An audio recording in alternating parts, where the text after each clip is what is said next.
नमस्कार, स्वागत है आपका जन टीवी उत्तराखंड में। आपके साथ हूं मैं सदफ फातिमा। खबरों की शुरुआत करेंगे हेडलाइंस के साथ।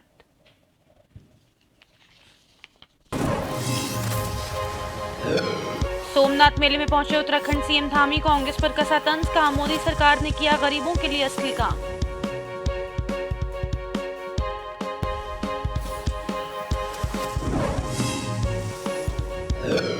कांग्रेस अध्यक्ष खड़गे को धमकी देने वाले के खिलाफ उत्तराखंड कांग्रेस ने की मुकदमा दर्ज करने की मांग। भाजपा प्रदेशाध्यक्ष महेंद्र भट्ट ने मामले को बताया चुनावी हथकंडा।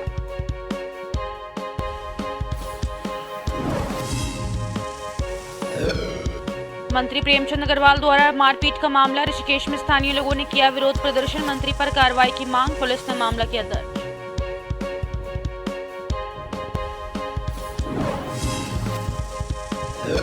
देहरादून में जमीन और भवन खरीद फरोख्त में स्टाम्प शुल्क की चोरी, विभाग को लगाया 18 करोड़ से ज्यादा का चूना, ब्याज सहित होगी आरोपितों से वसूली।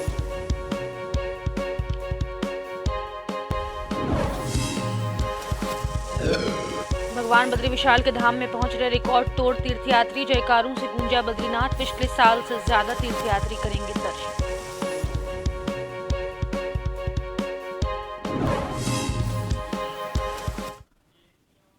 और अब खबरें विस्तार से। सोमनाथ मेले में उत्तराखंड के मुख्यमंत्री पुष्कर सिंह धामी ने कहा कि बहुत पहले से देश के अंदर गरीबी हटाओ का नारा खूब दिया गया, लेकिन गरीबी कभी नहीं हटी। आज अगर वास्तव में गरीबों के लिए कोई काम किया जा रहा है और उनके लिए योजना जो लाई जा रही है वो मोदी के नेतृत्व में लाई जा रही। प्रधानमंत्री ने उस गरीबी को देखा और उस दर्द को देखा, इसलिए उन्होंने वो काम किए जो पिछले 70 सालों में नहीं किए गए। ये मेला बहुत ही ऐतिहासिक है और मासी गेवाड़ घाटी, जो कि ये कत्यूर राजवंशों की राजधानी रही है और आम लोगों के बीच रंगीलो गेवाड़ नाम से प्रसिद्ध है, ऐसे ऐतिहासिक और सुंदर क्षेत्र में आज आप सबके बीच में आकर मैं स्वयं को अभिभूत महसूस कर रहा हूं। ये जो पुराने समय में जो मेलों का स्वरूप हुआ करता था, मेलों में एक दूसरे से मिलने का आनंद हुआ करता था, वह उमंग और उत्साह और एक प्रकार की नई ऊर्जा मुझे आप सबके बीच में यहाँ पर आकर दिखाई दे रही है। कानून गुजरात, यूपी सहित कई राज्यों के लिए मिसाल बन रहे हैं, इन कानूनों को अपना रहे हैं। वहीं मुख्यमंत्री पुष्कर सिंह धामी ने कहा कि धर्मांतरण कानून, नकल विरोधी कानून समेत अन्य कानून अन्य राज्य अपना रहे हैं, जो राज्य के लिए गर्व की बात है। इसके साथ ही मुख्यमंत्री ने कहा कि उत्तराखंड के हित के लिए जरूरत पड़ेगी तो जनसंख्या नियंत्रण कानून भी लाएंगे। साथ ही मुख्यमंत्री ने कहा कि समान नागरिक संहिता का ड्राफ्ट भी तैयार हो गया है। यूसीसी पर सरकार का ड्राफ्ट दूसरे राज्यों के लिए मॉडल बन रहा है। समय दिया। देखिए, उत्तराखंड के अंदर चूंकि यहाँ का एक जो वातावरण है, जो कानून व्यवस्था की स्थिति है, जो एक यहाँ का परिवेश है, यहाँ की एक संस्कृति है, जो यहाँ का अध्यात्म है, जो शांति है, वो बनी रहे, उसके लिए हमने जहाँ अनेकों फैसले लिए हैं और अनेकों प्रशासन के क्षेत्र में भी अनेक फैसले लिए हैं और हमने कहा है कि जो भी उत्तराखंड राज्य के हित में होगा उन सभी पर हम काम करेंगे, उन सभी पर कानून बनाने का काम करेंगे, उन सभी पर निर्णय लेने का। हल्द्वानी पहुंचे कैबिनेट मंत्री सतपाल महाराज ने काठगोदाम स्थित सर्किट हाउस में भीमताल और नैनीताल विधानसभा क्षेत्र की विभिन्न योजनाओं का शिलान्यास और लोकार्पण किया। कैबिनेट मंत्री सतपाल महाराज ने भीमताल विधानसभा में 32 किलोमीटर लंबी सड़क सहित कई झूला पुल और कुमाऊं मंडल विकास निगम के पेट्रोल पंप सहित नैनीताल विधानसभा के कई विकास योजनाओं का शिलान्यास किया। सतपाल महाराज ने यहां 24 करोड़ 19 लाख योजनाओं का लोकार्पण और शिलान्यास करते हुए कहा कि राज्य सरकार निरंतर विकास कार्य कर रहे हैं। राज्य में चौतरफा सड़कों का जाल बिछाया जा रहा है। क्षेत्र भीमताल के विकासखंड रामगढ़ के अंतर्गत खुटानी, भवाली, धानाचूली, ओखलखांडा, खनस्यूं, पतलोट मोटर मार्ग का 32 किलोमीटर से मल्ला, सूपी, रूसानी, दीगड़, कपुआ, लोधिया तक मोटर मार्ग का निर्माण का कार्य 4.27 किलोमीटर है और 2 करोड़ 37 लाख 81 हज़ार के ये बन के तैयार होगी।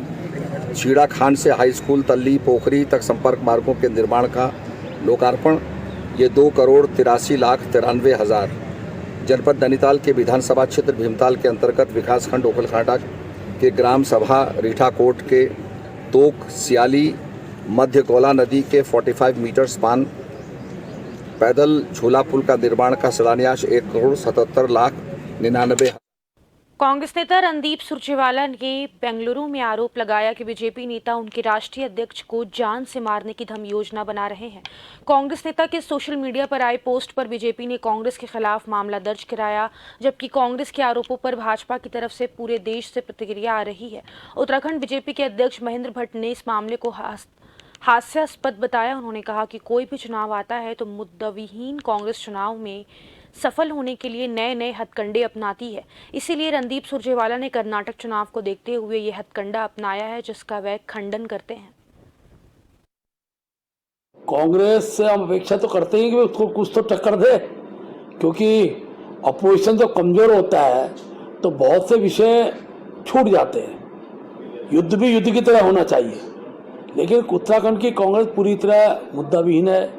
आपसी द्वंद्व से रात दिन उनका जो द्वंद्व है वो सार्वजनिक हो रहा है, उसके कारण कमजोर है। और मैं कह सकता हूँ भविष्य का जो लोकसभा का चुनाव है, अभी कांग्रेस के अनेकों लोग कांग्रेस छोड़ के भारतीय जनता पार्टी मारेगी। उत्तराखंड कांग्रेस ने कर्नाटक प्रदेश में चिंतापुर विधानसभा क्षेत्र से भाजपा के विधानसभा प्रत्याशी मणिकांत राठौड़ के खिलाफ डोईवाला कोतवाली में तहरीर देकर मुकदमा दर्ज करने की मांग की है। कांग्रेस नेताओं ने कहा कि राठौड़ की ओर से कांग्रेस के अध्यक्ष मल्लिकार्जुन खड़गे, उनकी पत्नी और पूरे परिवार को जान से मारने की धमकी दी गई है, जिसे कांग्रेस बर्दाश्त नहीं करेगी और अगर पुलिस ने मुकदमा दर्ज नहीं किया तो कांग्रेस बड़े आंदोलन को मजबूर होगी।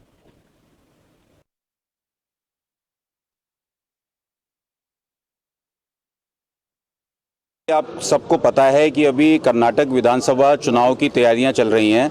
आगामी 10 तारीख को कर्नाटक का विधानसभा चुनाव होना है और इसी चुनाव के बीच में कई ऐसी बयानबाजियां भारतीय जनता पार्टी के पदाधिकारियों के द्वारा, प्रत्याशियों के द्वारा हो रही हैं, जिसका कांग्रेस कार्यकर्ताओं में बहुत रोष है। अभी जो घटना है उसमें भारतीय जनता पार्टी के जो एक प्रत्याशी हैं कर्नाटक चुनाव में, मणिकांत राठौड़, उन्होंने एक बयान जारी किया, एक वीडियो पूरा जारी, उनका ऑडियो वीडियो है, जिसमें उन्होंने कांग्रेस पार्टी के जो राष्ट्रीय अध्यक्ष हैं आदरणीय मल्लिकार्जुन खड़गे व उनके परिवार को जान से मारने की धमकी दी है। तो आज हम इस सब को लेकर कांग्रेस कार्यकर्ताओं में रोष था। हम लोग यहाँ डोईवाला कोतवाली पहुंचे और हमने तहरीर दी और हमने उस व्यक्ति पर मुकदमा दर्ज करने की मांग की है। आज सिर्फ डोईवाला में ही कार्यक्रम नहीं हो रहा है, पूरे देश की जितनी कोतवाली हैं, जितनी चौकियां हैं, सब में कांग्रेस कार्यकर्ता पहुंच रहे हैं और उस व्यक्ति के खिलाफ तहरीर दर्ज करने की मांग कर रहे हैं। हमने पहले भी कई ऐसे नेता हैं, कर्नाटक का एक विषय था जिसमें हमारी मांग है कि इस पर मुकदमा दर्ज किया जाए, क्योंकि हमने जो यूट्यूब का लिंक है वो भी प्रोवाइड किया है और अगर इसमें मुकदमा दर्ज नहीं किया जाता तो हम सड़क पर उतरकर उग्र आंदोलन हम लोगों के द्वारा किया जाएगा। वन मंत्री चंदन रामदास के परिजनों से प्रदेश प्रभारी दुष्यंत गौतम मुलाकात करेंगे। इसके साथ ही बागेश्वर उपचुनाव को लेकर भी कार्यकर्ताओं के साथ बैठक करेंगे। बीजेपी प्रदेश अध्यक्ष महेंद्र भट्ट ने जानकारी देते हुए बताया कि बीजेपी प्रभारी दुष्यंत गौतम कुमाऊं पहुंच रहे हैं, जहां संगठन को लेकर प्रचारात्मक बैठक होनी है। साथ ही बागेश्वर में कार्यकर्ताओं से मिलकर जो चुनाव होने हैं उन पर चर्चा की जाएगी।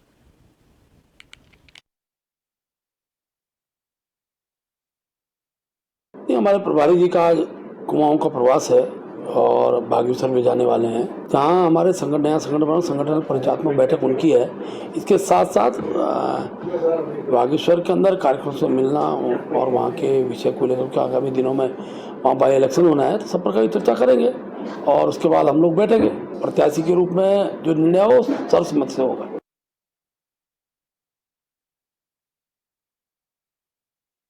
रुड़की के रामनगर स्थित एक होटल में भाजपा की पत्रकार वार्ता का आयोजन किया गया, जिसमें पूर्व मुख्यमंत्री त्रिवेंद्र सिंह रावत ने पत्रकारों को संबोधित किया। पूर्व मुख्यमंत्री त्रिवेंद्र रावत ने केंद्र और राज्य सरकार की उपलब्धियों का बखान किया। उन्होंने कहा कि देश आज सुरक्षित हाथों में है। प्रधानमंत्री नरेंद्र मोदी के नेतृत्व में देश लगातार ऊंचाइयों को छू रहा है। उन्होंने कहा कि पीएम मोदी ने पिछले 9 सालों में देश के लिए कल्याणकारी योजनाएं शुरू की हैं, जिसका आमजन को लाभ मिल रहा है और भाजपा कार्यकर्ता होने के नाते हम आमजन तक योजनाओं को पहुंचाने का काम कर रहे हैं। 2024 सम्मुख है और केंद्र के चुनाव होने हैं। भारत बहुत तेजी से आगे बढ़ रहा है। आर्थिक क्षेत्र हो, विज्ञान का क्षेत्र हो, तकनीकी का क्षेत्र हो, या दुनिया के पटल पर भारत के सम्मान का सवाल होगा। और इसलिए हम इस चुनाव को बहुत महत्वपूर्ण मानते हैं। देश बहुत तेजी से आगे बढ़ रहा है और तेजी से आगे बढ़े, इसलिए हम 2024 का चुनाव हमारे लिए और महत्वपूर्ण हो जाता है। इसलिए हम जनता से यही कह रहे हैं आपके माध्यम से कि भाई एक बार फिर आप मोदी की सरकार बने। भी बहुत अच्छा परिणाम रहेगा। देखिए, जहाँ तक उत्तराखंड की बात है, यहाँ पर 5 लोकसभा की सीटें हैं और भारतीय जनता पार्टी उसकी पुनरावृत्ति करेगी। बीते दिनों पूर्व तीर्थ नगरी ऋषिकेश में वित्त मंत्री प्रेमचंद अग्रवाल सहित उनके सुरक्षाकर्मी, समर्थक और युवक सुरेंद्र सिंह नेगी के बीच मारपीट हो गई थी, जिसमें सुरेंद्र नेगी को पीटने वाली वीडियो वायरल हो गई थी। इसमें मंत्री सहित सुरक्षाकर्मी तथा समर्थक सुरेंद्र नेगी को पीटते हुए दिखाई दे रहे थे। इसके बावजूद मंत्री के दबाव में घायल सुरेंद्र नेगी पर ही उल्टा मुकदमा दर्ज कर दिया गया, जिससे गुस्साए स्थानीय लोगों ने पुलिस और मंत्री के खिलाफ मोर्चा खोलते हुए धरना प्रदर्शन शुरू कर दिया। उग्र होते आंदोलन के चलते आखिर पुलिस ने मुकदमा दर्ज कर दिया है। हम लोग आज इसलिए यहाँ पर आए थे कि जो 3 तारीख को जो सुरेंद्र सिंह नेगी जी ने एक एफआईआर दी थी, एक तहरीर दी थी, जिसमें प्रेमचंद अग्रवाल जी का नाम स्पष्ट लिखा था। उसके अंदर उन्होंने यहाँ पर थाने में दबाव में उन्होंने प्रेमचंद अग्रवाल का नाम नहीं डाला। आरोपी में नाम नहीं था उनका, केवल कौशल बिजलवान का नाम डाला गया था। तो हमारी एक ये मांग थी कि उनका नाम इसमें उनको नामजद किया जाए, जिन्हें जो मुख्य आरोपी हैं।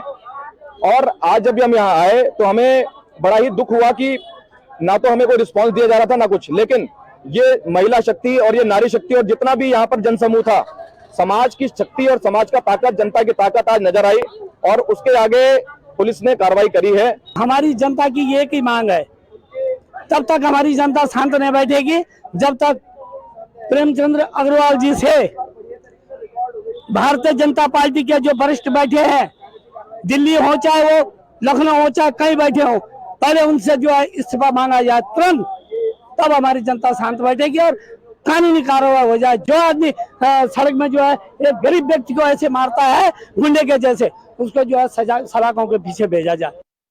उत्तराखंड के लालकुआं में स्थित एक होटल में हिंदूवादी नेताओं ने पत्रकार वार्ता करते हुए सभी लोगों से द केरल स्टोरी फिल्म को परिवार के साथ देखने का आह्वान किया है।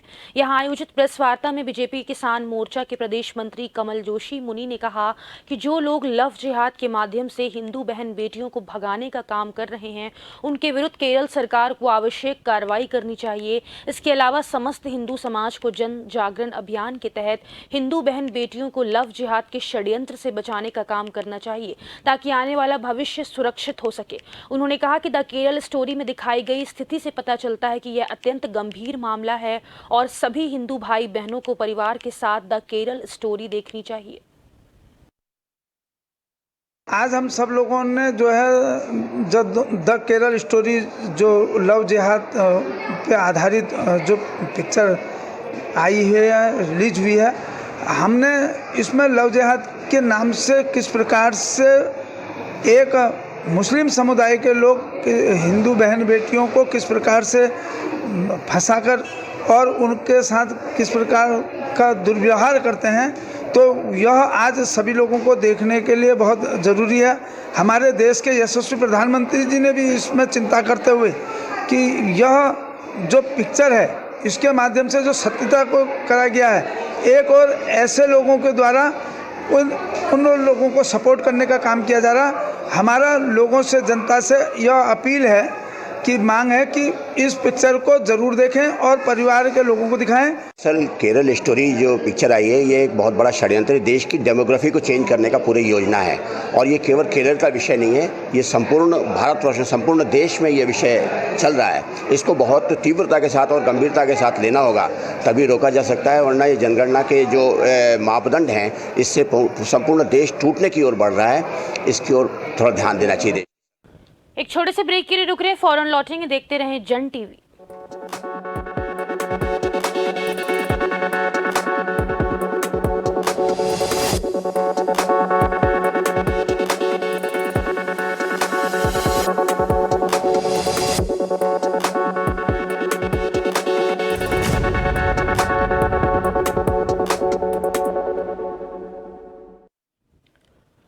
बाद आप सभी का स्वागत है। खबरों में आगे बढ़ेंगे। भारतीय किसान यूनियन रोड ने रुड़की के खंजरपुर निवासी वीरपाल राणा को युवा जिला अध्यक्ष का नियुक्त किया है। नियुक्ति पत्र में भारतीय किसान यूनियन के नवनियुक्त जिला अध्यक्ष वीरपाल राणा को यूनियन की सेवा और जारी निर्देशों के लिए तुरंत प्रभाव से अमल करने के आदेश जारी किए हैं।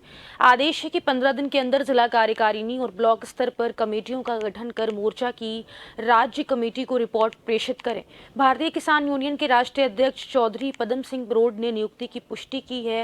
वीरपाल राणा को जिलाध्यक्ष के पद पर मिली नियुक्ति से जिला के कई किसानों के द्वारा उनका फूल मालाओं से जोरदार स्वागत किया है। किसान की समस्याओं को लेकर अपने वीरपाल अपना यहाँ से जिला अध्यक्ष नियुक्त किया गया। हमेशा आशा हो, उम्मीद है कि ये खरा उतरेगा हमारे संगठन को। हम भी इनका तन मन धन से पूरा सहयोग करेंगे। अगर ये हमारी जो मांग है, गन्ना परमिट की है, बिजली की है, चकबंदी आदि की है, जब कोई सुनता नहीं किसान की, क्या करे, कहीं ना कहीं तो संगठित होकर हम अपनी बात भी मनवा सकते हैं। राष्ट्रीय अध्यक्ष के नेतृत्व में जो उनका आदेश है, हमें संगठन विस्तार का उसे हम बड़ी तेजी के साथ पूरे प्रदेश के अंदर बढ़ाने का काम कर रहे हैं और जितना भी युवा वर्ग हमारा है उसको जोड़ने का काम कर रहे हैं। उसी कड़ी में आज वीरपाल भाई को हमने यहाँ से जोड़ा है और जिला हरिद्वार का युवा जिला अध्यक्ष आज इन्होंने घोषित किया है और इनसे अपेक्षा करेंगे कि संगठन को बहुत तेजी के साथ बढ़ाएंगे। देहरादून में प्रशासन ने जमीन और भवनों की खरीद फरोख्त में 18.67 करोड़ की स्टाम्प शुल्क की चोरी पकड़ी है। शुल्क चोरी करने पर 7 लोगों को जुर्माना और ब्याज के साथ रकम जमा करानी होगी। प्रशासन को शिकायत मिल रही थी कि कुछ मामलों में जमीन और भवनों की खरीद फरोख्त में सर्किल रेट या कम एरिया दिखाकर रजिस्ट्री कराई गई। ऐसा कर स्टाम्प शुल्क कम जमा कराकर सरकार को राजस्व की चपत लगाई जा रही है। इस पर डीएम सोनेका ने स्टाम्प शुल्क चोरी के मामलों में कार्रवाई के निर्देश दिए थे।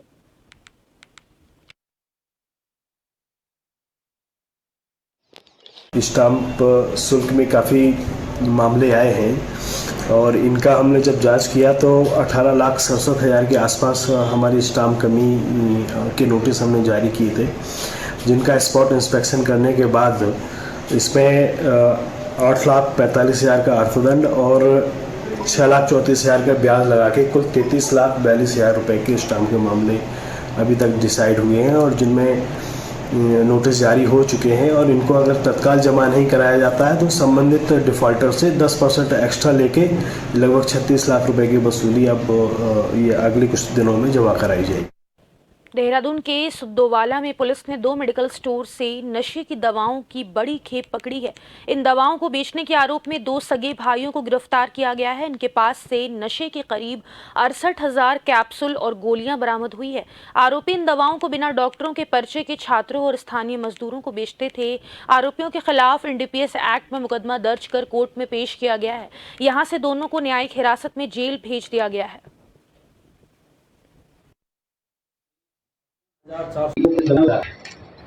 जब हमारी टीम ने वहाँ रेड करने पर जो है ट्रामाडॉल के 448 कैप्सूल बरामद हुए हैं और अल्फ्रा जो नाम के जो है 11,400 टैबलेट्स बरामद हुए हैं। पिछले वर्ष की भांति इस वर्ष भी भगवान बद्री विशाल के धाम में रिकॉर्ड तोड़ तीर्थयात्री पहुंच रहे हैं, जिसके चलते नारायण धाम इस वर्ष भी बेहद खूबसूरत दिखाई दे रहा। आपको बता दें कि अभी भी भगवान बद्री विशाल जी के धाम में हजारों की तादाद में देश और विदेश के हर कोने कोने से पहुंचे हुए तीर्थयात्री मौजूद हैं। तीर्थयात्री भगवान बद्री विशाल जी के सिंधार पर अपनी बारी के इंतजार में खड़े रहते हैं और लगातार बोल बद्री विशाल जी के जयकारे लगाते रहते हैं।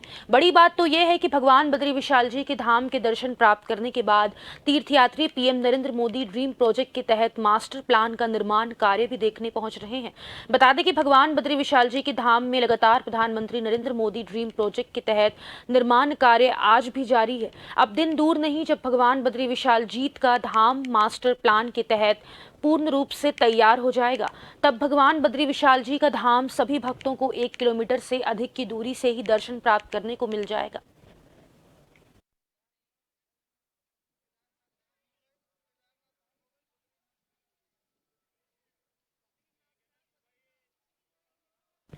विश्वविख्यात कैंचीधाम में 15 जून को 59वें स्थापना दिवस की तैयारियां की जा रही हैं।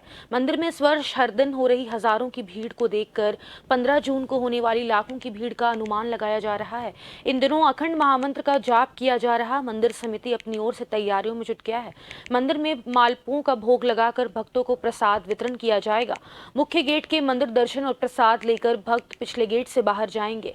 मंदिर में रस्सियों के सहारे भक्त लाइन में लगाकर अंदर जाएंगे। वहीं जल्द मंदिर समिति और जिला प्रशासन बैठक कर तैयारियों को लेकर चर्चा करेगा।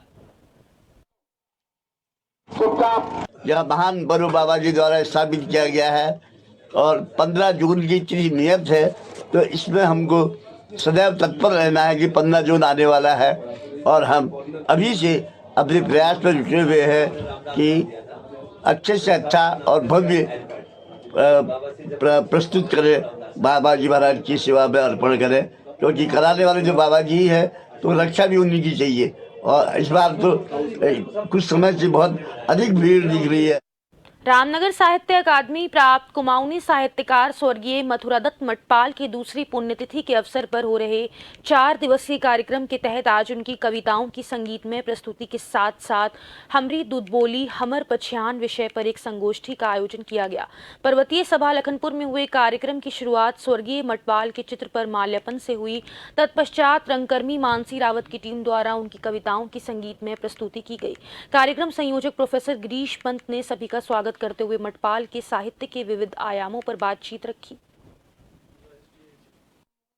साहित्य अकादमी प्राप्त कुमाऊनी के वरिष्ठ साहित्यकार मथुरादत्त मटपाल जी की आज दूसरी पुण्यतिथि है और इस अवसर पर ये 4 दिवसीय कार्यक्रम चल रहा है, जिसके तहत आज जहां उनकी कविताओं की संगीतमय प्रस्तुति है, वहीं दूसरी ओर हमारी दूध बोली हमारी पहचान अर्थात हमारी मातृभाषा हमारी पहचान के तहत जगह जगह पर संगोष्ठियां हो रही हैं। कोटद्वार वन विभाग की भूमि पर बनी अवैध रूप से मजार को उप जिलाधिकारी प्रमोद कुमार के नेतृत्व में पुलिस बल तैनात करके ध्वस्त कर दी गई। मुख्यमंत्री पुष्कर सिंह धामी के सख्त आदेश हैं, जहां पर भी अवैध रूप से किसी भी तरह का धार्मिक स्थल बना हुआ है उसको ध्वस्त कर दिया जाए। काफी लंबे समय से स्थानीय लोग भी वन विभाग की भूमि पर हो रही गतिविधियों के बारे में प्रशासन को अवगत करवा रहे थे, लेकिन कोई कार्रवाई नहीं हो पा रही थी। जिलाधिकारी डॉक्टर आशीष चौहान से शिकायत करने के बाद तत्काल प्रभाव से मामले का संज्ञान लेते हुए टीम गठित कर आज सुबह ही इसको ध्वस्त कर दिया गया।